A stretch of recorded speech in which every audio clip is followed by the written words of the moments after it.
salt on your table. Yes. Is it safe to use in cooking turmeric and cinnamon and bromelain as anti-inflammatories? What do you think about the problems? So are you asking from a gluten point of view or from an arthritis point of view? It's very variable what people react to that have arthritis. And usually what we eat most often when we have leaky gut are what we develop sensitivities to. So often when I have my clients tested, if they've been having a formulation with turmeric every day, or I was just working with a woman who was ethnic Indian from Australia and she had curry every day, all the Indian spices turned out to be things that she had a moderate or severe reaction to.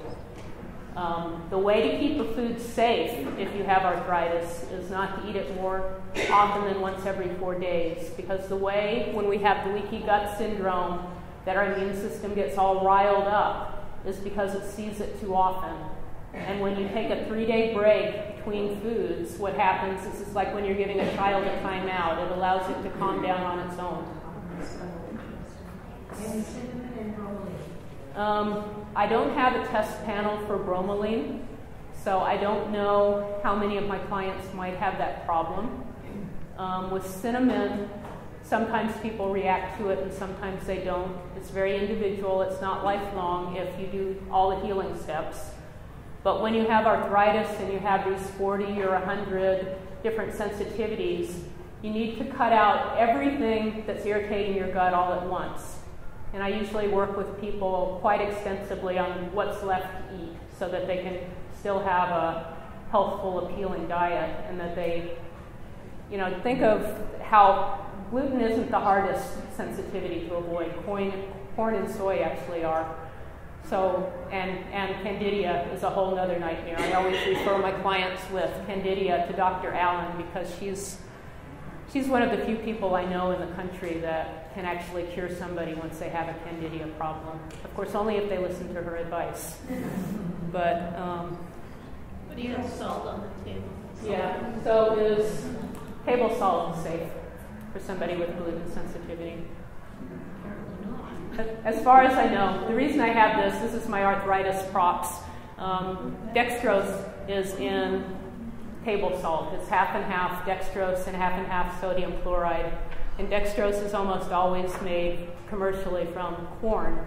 So for me, when I had my arthritis, if I even had the tiniest trace of table salt, I would know it within a few hours. I would be in pain, and I'd usually be in bed for a few days until that reaction started clearing. I'd usually hurt for about a week.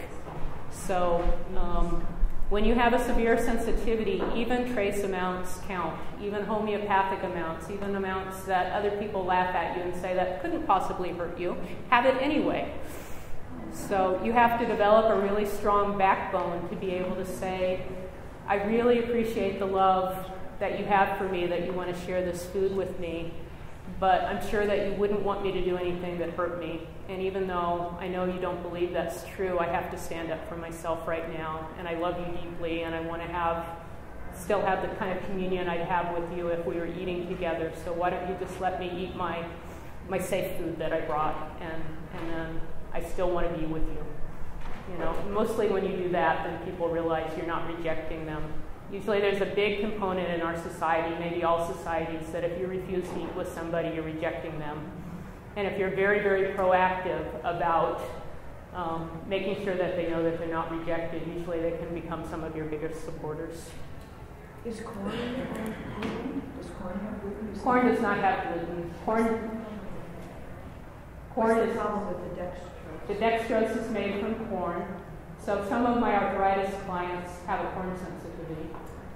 So, besides, if every answer was no, it would be boring. I wouldn't know if you were really awake. How about sea salt?